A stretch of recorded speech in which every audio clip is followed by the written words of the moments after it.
होती है तो क्या मिलता है? तो कहा जब भगवान की कृपा होती है, जब भगवान की कृपा जीव पर बरसती है, तब भगवान कृपा करके जीव को किसी संत से मिलाते हैं, किसी महात्मा से मिलाते हैं। कथा और सत्संग जीवन में प्राप्त होता है।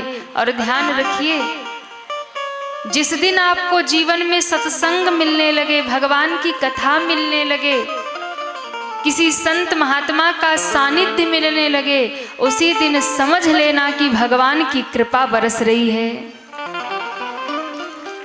क्योंकि बिनु हरि कृपा मिलहि नहीं संता। बिना भगवान की कृपा के सत्संग, संत, कथा ये सब नहीं मिलता। तो भगवान कृपा करते हैं तो महाराज सत्संग देते हैं। भगवान कृपा करते हैं तो अपनी कथा देते हैं। भगवान कृपा करते हैं तो किसी संत और महात्मा से हमें मिला देते हैं। ये परम निधि है। बाकी तो दुनिया में सब कुछ आना और जाना है, सब कुछ आना है और जाना है, सब मिलेगा और फिर छूटेगा। छूटेगा कि नहीं बताइए? जो आपको आज मिला है, ईमानदारी से बताइए, क्या पूरे जिंदगी वो आपके पास रहेगा? आज मिला है तो कल छूटेगा ही छूटेगा। और शरीर ही एक दिन छूटने वाला है। दुनिया की वस्तुओं की बात हम करते हैं, शरीर ही छूटने वाला है। एक दिन शरीर ही छोड़ देना है।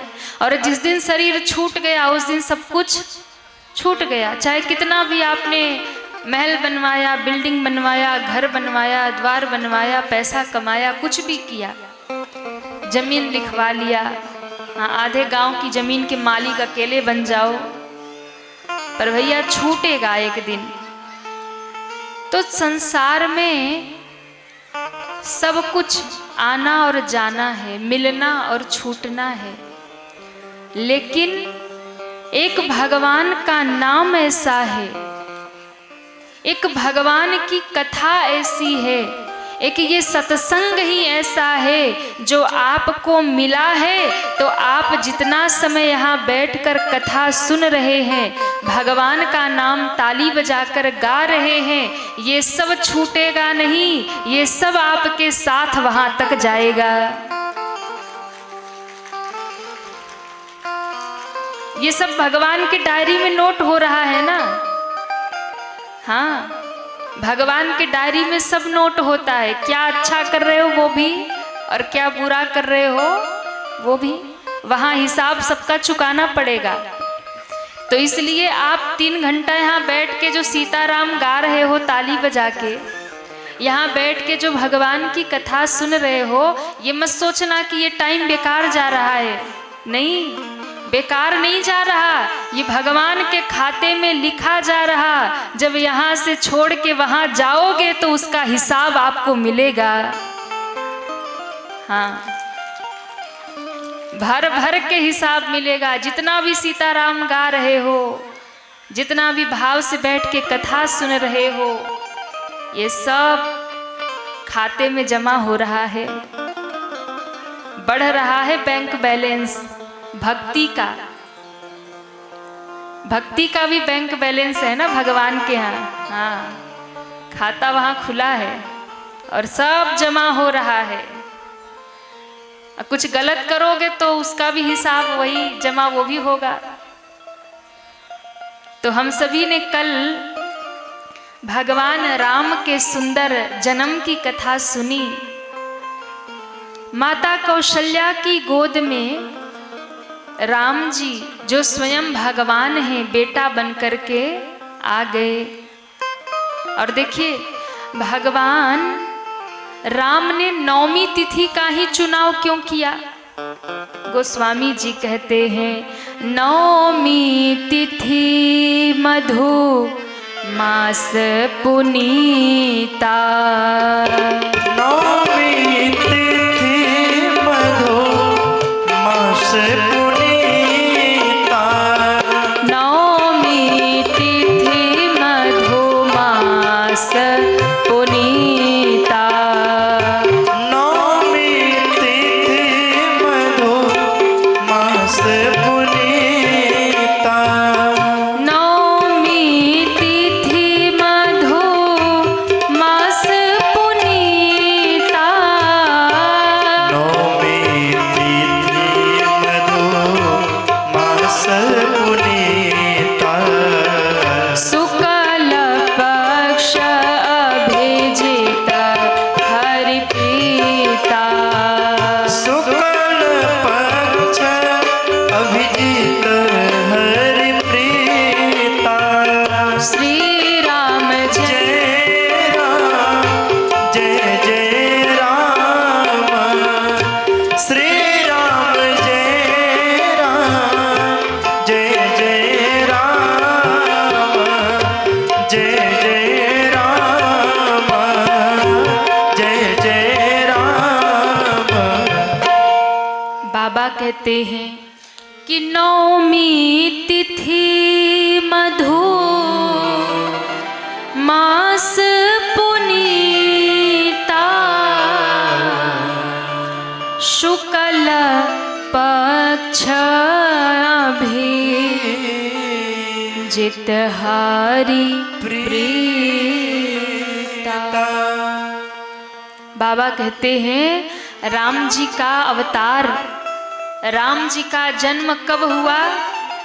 अच्छा आप लोग बताइए, राम जी का जन्म कब हुआ? कौन से महीने में हुआ था? वाह, जय हो जय हो। कई लोगों को ये भी नहीं पता होता कि राम जी कब आए थे। चैत्र का महीना और नवमी की तिथि, नवमी तिथि मधुमास पुनीता। जब आप नवरात्रि, चैत्र नवरात्रि की महाअष्टमी का पूजन करते हैं ना, उसके सुबह आती है राम नवमी, जिसमें राम जी प्रकट हुए। तो एक बार किसी संत ने प्रश्न किया, किसी महात्मा से किसी ने प्रश्न किया कि बाबा राम जी नवमी तिथि में ही क्यों आए? क्यों? अरे तिथियां तो बहुत सी है, प्रतिपदा में आ जाते, द्वितीया में आ जाते, तृतीया में आते, चतुर्थी है, पंचमी है, षष्ठी है, सप्तमी है, अष्टमी है, दसवीं है, एकादशी है, पूर्णिमा है। लेकिन भगवान नवमी तिथि में ही क्यों आए? तो बहुत प्यारा किसी संत ने एक उदाहरण दिया कि जब भगवान को अवतार लेना हुआ ना, तो सारी तिथियां लाइन से खड़ी हो गई, और सारी तिथियां लाइन से खड़ी हो गई कि भगवान हमारा चुनाव करेंगे, हमारी तिथि में आएंगे। तो सबसे पहले आती है प्रतिपदा, प्रथमा एकम। तो प्रथमा आई, प्रतिपदा खड़ी थी। भगवान ने देखा सब लाइन से खड़े हैं, तो कहा क्यों आप लोग आए हैं? तिथियों ने कहा आप अवतार लेने वाले हैं ना, तो हम इसीलिए खड़े हैं कि आप हमारा चुनाव करिए, आप कौन सी तिथि में आएंगे। तो सबसे पहले प्रतिपदा ने कहा कि प्रभु आप प्रतिपदा को जन्म लीजिए, अच्छी तिथि है। राम जी ने कहा वो क्यों? तो कहा देखो हम और आप एक हैं, हम भी एक हैं, आप भी एक हैं। एको ब्रह्म द्वितीयो नास्ति, ब्रह्म भगवान एक है, दो नहीं है, और मैं भी एक हूँ। तो हमारी आपकी जोड़ी बढ़िया रहेगी, आप प्रतिपदा को जन्म लीजिए। भगवान से कह रही थी, इतने में द्वितीया उसके आगे खड़ी थी। भगवान ने द्वितीया की ओर देखा, द्वितीया ने कहा प्रभु सुनो सुनो, आप छोड़ो प्रतिपदा को, द्वितीया में आ जाओ। क्यों? देखो ईश्वर और जीव दो होते हैं, और हम भी दो हैं। और ईश्वर जीव दो होते, इसलिए आप द्वितीया को आ जाओ। द्वितीया से बात हो ही रही थी, तब तक तृतीया खड़ी थी। तृतीया ने कहा प्रभु कहाँ इन छोटे लोगों की बातों में आप आ गए? अरे मेरी मानिए तो तृतीया तिथि में आइए। क्यों? आपकी माया 3 प्रकार की होती है, कंचन, कीर्ति और कामिनी। माया 3 प्रकार की होती है। एक होती है कंचन, कंचन का अर्थ है सोना, धन एक प्रकार की माया है। धन कई लोगों को रहता है कि बहुत कमाने के चक्कर में लगे रहते हैं, कितना सोना इकट्ठा कर ले, तो ये भी एक प्रकार की माया है। कंचन, कीर्ति, कीर्ति यानी हमारा मान हो, सम्मान हो, प्रतिष्ठा हो, हम जहाँ जाएं 10 लोग खड़े होके जय जयकार करें, तो ये भी एक प्रकार की माया है, कीर्ति। और तीसरा है कामिनी, कामना कभी समाप्त नहीं होती है। कंचन, कीर्ति और कामिनी 3 प्रकार की माया बताई है। तो प्रभु तृतीया में आ जाइए, आपकी माया 3 है। तब तक आगे चतुर्थी खड़ी थी। चतुर्थी ने कहा प्रभु इन छोटे लोगों की तरह हम ज़्यादा बातचीत तो नहीं करते, हम ज़्यादा बोलने की आदत नहीं है, पर इतना कहेंगे चतुर्थी में आएंगे तो बहुत आनंद रहेगा। राम जी ने कहा क्या होगा मतलब? अरे चतुर्थी तिथि पूरे हिंदुस्तान में प्रसिद्ध है, गणेश चतुर्थी मनाई जाती है, और चतुर्थी के दिन आएंगे ना तो पूरा हिंदुस्तान गणेश चतुर्थी मनाता है। चतुर्थी के दिन आएंगे तो आपका हैप्पी बर्थडे कोई भूल ही नहीं पाएगा। चतुर्थी में प्रकट हो जाइए। तब तक आगे खड़ी पंचमी ने कहा कि प्रभु इन छोटे लोगों के मुंह लगते हो, थोड़ा आगे तो आओ। राम जी आगे आए, बोले बताओ। पंचमी ने कहा देखो पंचमी की बड़ी महिमा है। क्यों? एक नहीं 2 तिथि आती है पंचमी में। एक आती है बसंत पंचमी, सरस्वती पूजा होती है। अरे शांत करवाओ भैया, ये सारा मेला इधर ही लगा के रखा है क्या? सभी कार्यकर्ताओं से निवेदन है, कोई भी हो तो थोड़ा शांत कराओ। जय हो जय हो। ये मेले का अपना अलग आनंद है। उसको क्या पता बगल में कथा हो रही है, कुछ हो रहा, वो अपनी मस्ती में है। बोलिए रामचंद्र भगवान की जय हो। पंचमी तिथि ने कहा कि प्रभु हमारे तिथि में आएंगे तो फायदा है क्या? बोले 2 तिथि आती है, एक बसंत पंचमी आती है और एक नाग पंचमी आती है। पंचमी 2 बार आती है ना, बसंत पंचमी और नाग पंचमी। तो प्रभु अगर पंचमी में आएंगे तो बड़ा आनंद रहेगा। 2 तिथि आती है। षष्ठी आगे खड़ी थी, कहा मैं हल षष्ठी हूँ, षष्ठी में आ जाओ। सप्तमी ने कहा कि शीतला सप्तमी पूरे जगत में प्रसिद्ध है, माँ शीतला का व्रत होता है, पूजन होता है, सप्तमी में आ जाओ। अष्टमी खड़ी थी। अष्टमी ने कहा मेरी तिथि में आओ। और कहते हैं सबकी बात सुनते सुनते भगवान बढ़े आगे, और ज्यों बढ़े आगे तो खड़ी थी 9वीं तिथि। 9वीं तिथि खड़ी थी। भगवान ने कुछ कह नहीं रही थी, चुपचाप खड़ी थी। तो भगवान उसके पास गए और कहा सब कुछ न कुछ बोल रहे, सब अपना अपना बखान कर रहे, सब अपनी अपनी महिमा बता रहे, तुम कुछ बोलती नहीं हो, तुम भी तो अपने बारे में कुछ बताओ ना, क्या है तुम्हारी महिमा? कहते हैं तब 9वीं तिथि के आंखों में आंसू आ गए, और 9वीं तिथि रोती हुई भगवान से कह रही है कि प्रभु सबने तो कोई न कोई महिमा बताई है, सबकी कोई न कोई महिमा है, पर मैं आपको अपनी कौन सी महिमा बताऊं? मेरी तो कोई महिमा ही नहीं है। मैं अपनी कौन सी महिमा बताऊं? मेरे पास तो कुछ है ही नहीं, मैं क्या दूं? और कहते हैं तभी मेरे राम ने कहा है कि जिसके पास कुछ नहीं होता है उसी का तो राम होता है। जिसकी कोई महिमा नहीं होती है वही भगवान का होता है। इसलिए 9वीं तुम चिंता मत करो, ये जितने खड़े हैं ना इन सबके पास बहुत गुण है, इन सबके पास बहुत महिमा है, पर नवमी तुम्हारे पास कोई महिमा नहीं, कोई गुण नहीं, इसलिए अब मेरा अवतार नवमी तिथि को होगा।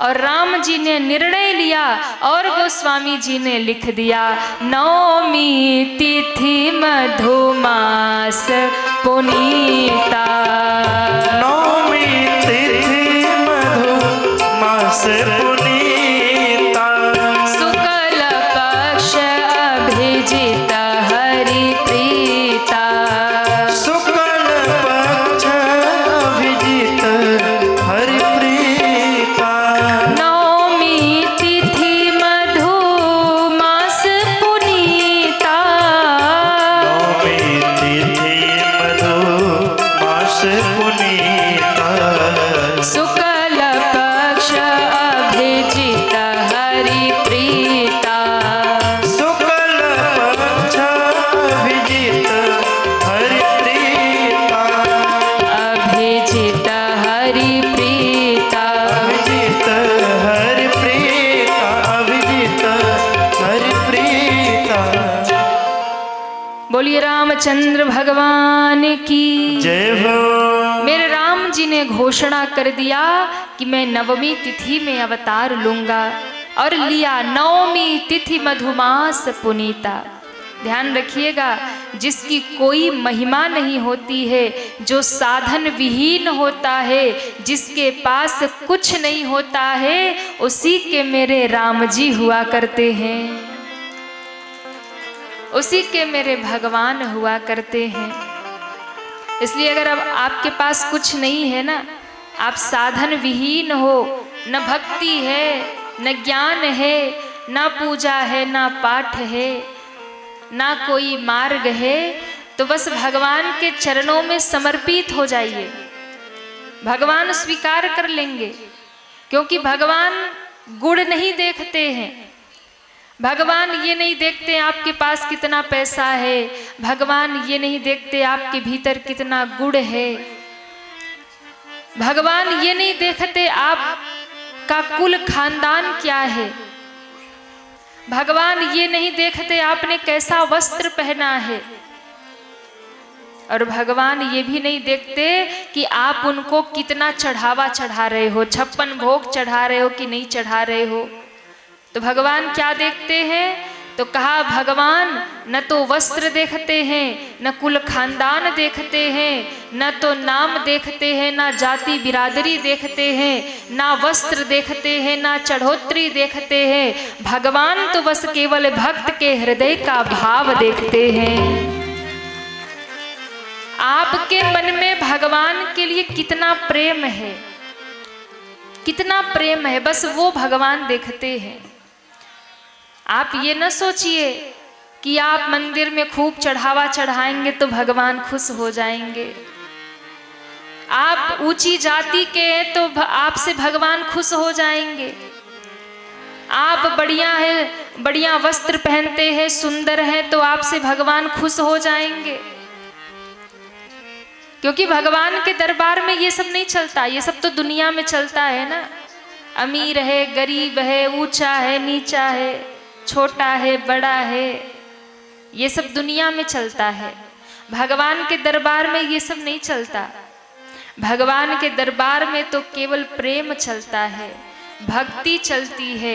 आप कितने भक्ति से भगवान को पुकार रहे, कितने प्रेम से भगवान को पुकार रहे, बस भगवान वही स्वीकार करते हैं। अगर भगवान जाति देखते तो कभी शबरी के बेर खाते क्या? अगर भगवान वस्त्र देखते, जाति देखते, कभी केवट से चरण धुलाते क्या? कोल भीलों को अपना सखा बनाते क्या? इसलिए मेरे राम जी ने उद्घोष किया है, नहीं, मुझे पाने के लिए इन सब चीजों की जरूरत नहीं है। तुम्हारे भीतर प्रेम कितना है, भक्ति कितनी है, बस वो मायने रखता है। आपके भीतर प्रेम है, भक्ति है, आप कैसे भी हो भगवान आपको स्वीकार कर लेंगे, कैसे भी हो। तो 9वीं तिथि को चुन लिया मेरे भगवान ने, चुनाव कर लिया, और उसी तिथि में मेरे राम जी अयोध्या में प्रकट हुए। अच्छा देखिए, सबके भीतर कोई न कोई गुण था, पर भगवान ने उनको नहीं चुना। दुनिया में चुनाव लोग उसका करेंगे जिसके पास सब कुछ होता है। दुनिया में लोग उसी को चुनेंगे जिसके पास सब भरा पड़ा हो, जिसके पास कुछ ना हो उसे कौन पूछता है। लेकिन मेरे भगवान का नियम अलग है। भगवान का नियम ये नहीं है आपके पास क्या है क्या नहीं है, भगवान को उससे मतलब नहीं है। किसी ने किसी महात्मा से पूछा कि भगवान हमको कितना प्रेम करते हैं। पूछा किसी भक्त ने कि भगवान हमको कितना प्रेम करते हैं। महात्मा जी ने कहा कि ये पूछने की बात नहीं है कि भगवान हमको कितना प्रेम करते हैं। क्यों? अपने हृदय पे हाथ रखो और अपने हृदय से पूछो कि तुम भगवान को कितना प्रेम करते हो, क्योंकि जितना प्रेम तुम भगवान से करते हो, भगवान उससे ज्यादा ही प्रेम तुमसे करते, कम नहीं करते हैं। अपने आप से पूछिए कि आप भगवान से कितना प्रेम करते हैं। जितना प्रेम आप दुनिया वालों से करते हैं, बेटा से, बेटी से, पति से, पत्नी से, माँ से, पिता से, भाई से, बहन से, जितना प्रेम दुनिया में आपका है, क्या उतना प्रेम भगवान से है? कभी अपने हृदय पे हाथ रख के पूछिए कि जितना प्रेम बेटे पर आता है, क्या उतना प्रेम भगवान से है? कभी अपने आप से सवाल पूछिए, अपने मन से पूछिए और फिर निर्णय करिए कि हम भगवान को कितना चाहते हैं। और ध्यान रखिएगा, आप भगवान को जितना भी चाहते हैं, भगवान उससे ज्यादा ही आपको चाहते हैं, उससे कम नहीं चाहते। उससे ज्यादा ही प्रेम करते भगवान। इसलिए आप कितना प्रेम करते हैं। हमारी आदत है ना, हम दूसरों को देखते हैं, अपने आप को नहीं देखते। भक्ति में भी हम यही सोचते हैं कि भगवान हमारी सुनते हैं कि नहीं सुनते हैं, भगवान हमें प्रेम करते हैं कि नहीं करते हैं। भरोसा सबसे बड़ा है। जब तक विश्वास भगवान पर आपको नहीं होगा पूरी तरीके से, तब तक समझ लो कि नैया भंवर में फंसी है। और जिस दिन भगवान के ऊपर आपको पक्का विश्वास हो जाएगा, पूरा विश्वास हो जाएगा, उसी दिन आपकी नैया भव सागर से पार हो जाएगी। उसी दिन नैया पार हो जाएगी। 9वीं तिथि भगवान प्रकट हुए अयोध्या में, माँ कौशल्या के आंगन में छोटे से लाला बन करके। और कहते हैं जब भगवान प्रकट हुए तो पूरी नगरी में हल्ला मच गया, पूरी नगरी में शोर हो गया। क्या? अरे महाराज दशरथ के घर एक भी बेटा नहीं था और 4 लाला प्रकट हो गए। राम जी की आने की खुशी में पूरी पृथ्वी आनंद में डूब गई। और देखिए क्या हुआ, बोले पूरे धरती पर आनंद ही आनंद बरस रहा, आनंद ही आनंद बरस रहा। और धरती पर तो आनंद बरस रहा, पर आकाश में, बोले आकाश से भी आनंद बरस रहा। पूरी धरती प्रसन्न है, खुशी में डूब गई है। उत्सव अयोध्या जी में हो रहा है, उत्सव अवध में हो रहा है, और खुशियां पूरी धरती पर छाई हैं।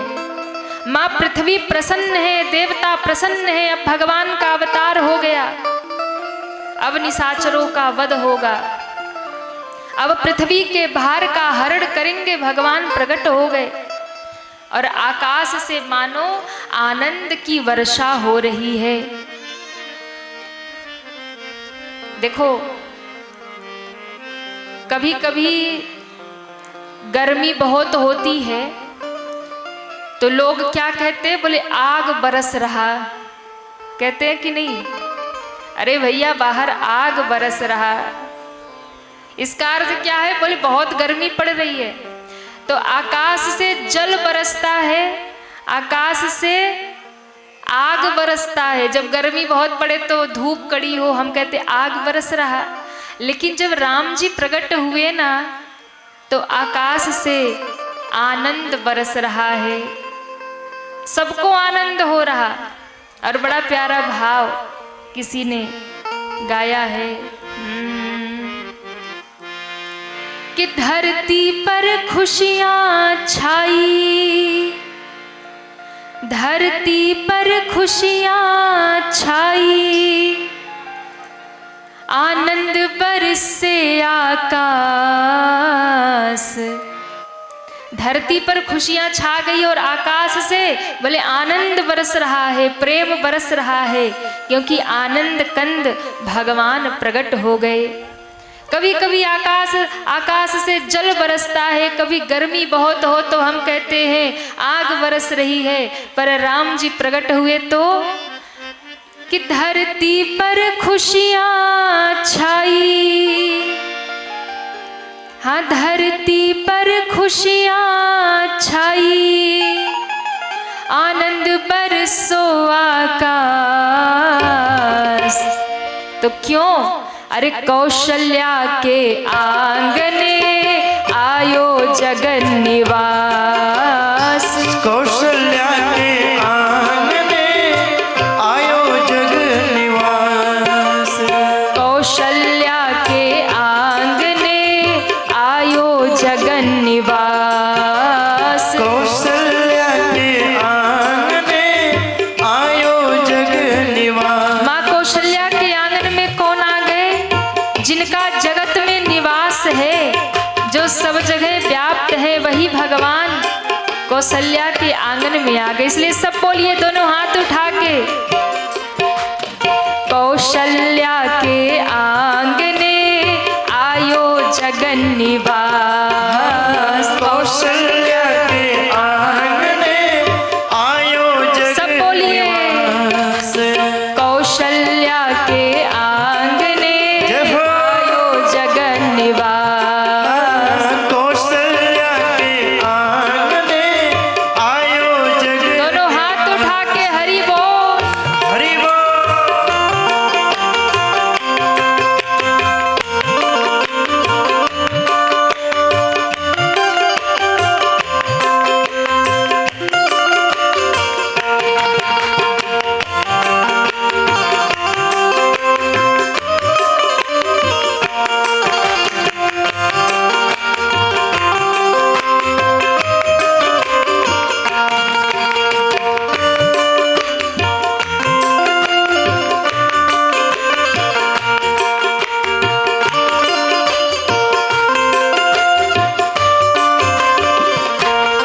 और चैत शुक्ल नवमी का दिन है, मध्य सूर्य की किरण पड़ी, चैत्र शुक्ल नवमी का दिन है, मध्य सूर्य की किरण पड़ी। चैत शुक्ल नवमी का दिन है, मध्य सूर्य की किरण पड़ी, चैत्र शुक्ल नवमी का दिन है, मध्य सूर्य की किरण पड़ी। योग लगन ग्रह बार तिथि अनुकूल सभी है धन्य घड़ी, योग लगन ग्रह भारत थे अनुकूल सभी है धन्य घड़ी। धरती का भय हरने को, धरती का भय हरने को, पृथ्वी का भय हरने को, पृथ्वी का भय हरने को, करने को असुर विनाश। अरे कौशल्या के आंगने आयो जगन निवास। बोलो बोलो कौशल्या के आंगने आयो जगन्निवास। कौशल्या के आंगने आयो जगन निवास। बोलो बोलो कौशल्या के आंगने आयो जगन्निवास। सभी तालियां बजाते हुए हरि बोल। श्री राधे।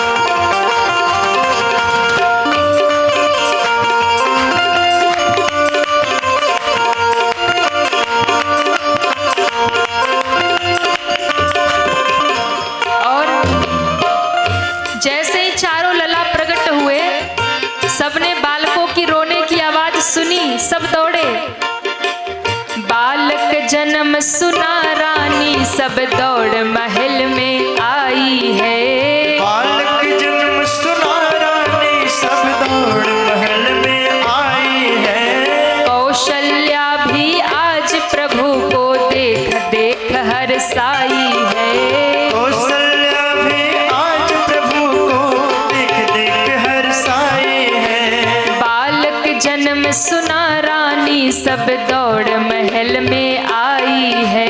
बालक जन्म सुना रानी सब दौड़ महल में आई है। कौशल्या भी आज प्रभु को देख देख हर्षाई है। कौशल्या भी आज प्रभु को देख देख हर्षाई है। सब दासी जाए पुकारी बधाई हो। जाए पुकारी, सब दासी जाए पुकारी। सब दासी जाए पुकारी। जा दशरथ जी के पास।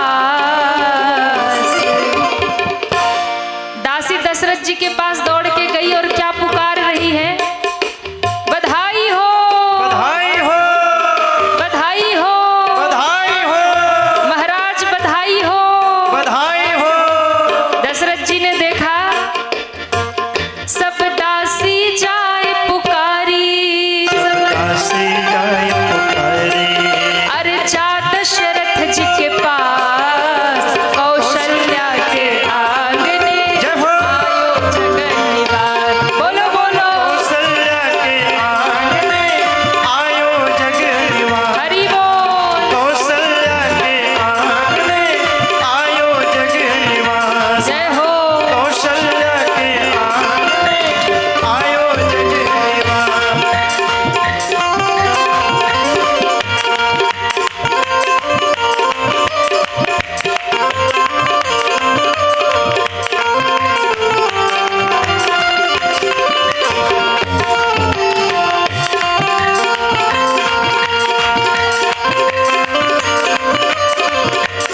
बोलिए चारों लला सरकार की। राम लला सरकार जय की। हो।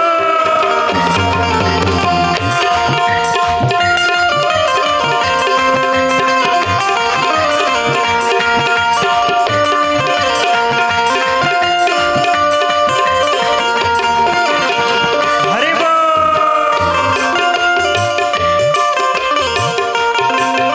और माँ कौशल्या के भवन में लाला हुआ। रानियों ने जाकर दशरथ जी को कहा बधाई हो। इतने में दो दासी और दौड़ी और कहती है महाराज बधाई। दशरथ जी ने कहा क्या हुआ? कैकेयी एक सुमित्रा ने अब दो पुत्रों को जन्म दिया।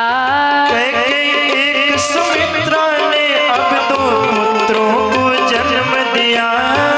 माँ कौशल्या के एक लाला और कैकेयी माता के दो लाला। एक लाला कैकेयी माता को एक भरत जी, कौशल्या माता को एक, अरे कहिए ना, राम जी।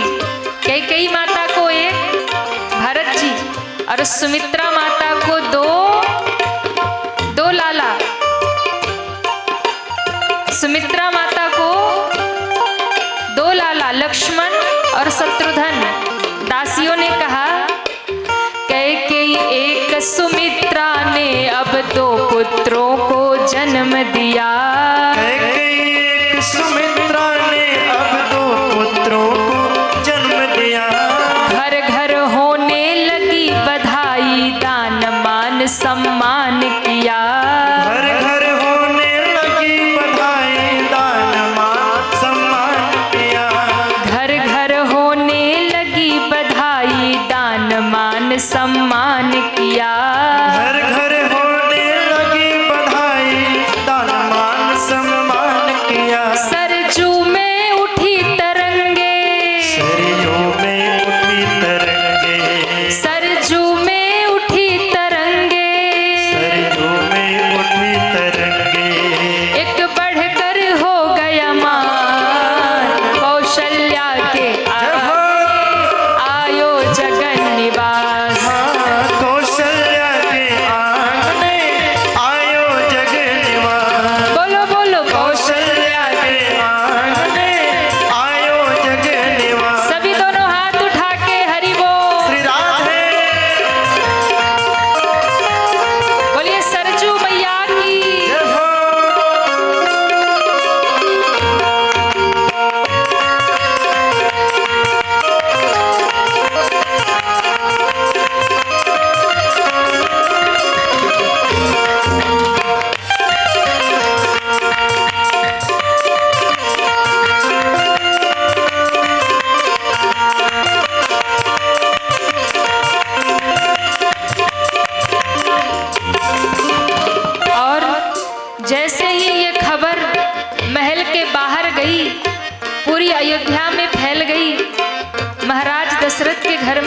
समाचार लाला हुए, सब नाचने लगे, अयोध्यावासी बधाई गाने लगे। प्रेम मगन हो सखियां नाचे, मंगल गान करे हर से। प्रेम मगन हो सखियां नाचे, मंगल गान करे हर से। प्रेम मगन हो सखियां नाचे, मंगल गान करे हर से। प्रेम मगन हो सखियां नाचे, मंगल गान करे हर से।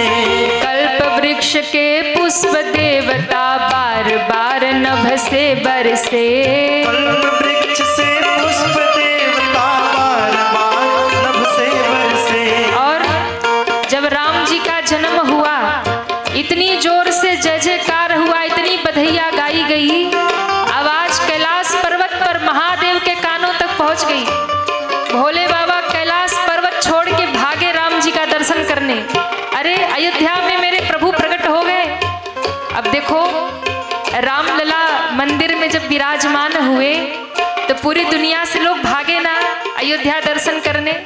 जिसको जब समय मिला रामलला का दर्शन करने पहुंच गया। तो उस समय जब राम जी प्रकट हुए तो भोले बाबा भी दौड़े शंभु दर्शन करने को। शंभु दर्शन करने को। शंभु दर्शन करने को। शंभु दर्शन करने को। शिव आए छोड़ कैलाश, कौशल्या के आंगने आयो जग निवास। कौशल्या के आंगने आयो जग निवास। शंभु दर्शन करने को। शंभु दर्शन करने को। शिव आए छोड़ कैलाश। दोनों हाथ ऊपर करिए सभी पूरे पूरे। अरे कौशल्या के आंगने आयो जगन निवास। कौशल्या के आंगने आयो जग निवास। धरती पर खुशियां छाई, धरती पर खुशियां छाई। आनंद बरसे आकाश। कौशल्या के आंगने आयो जग निवास। बोलो बोलो। कौशल्या के आंगने आयो जग निवास। बोलो बोलो। कौशल्या के आंगने आयो जग निवास। बोलो बोलो। कौशल्या के आंगने आयो जग निवास। आयो जग निवास। आयो जग निवास। बोली अयोध्या धाम की जय हो। चारों भैया की जय हो। सरजू मैया की जय हो। अरे कौशल्या के आंगने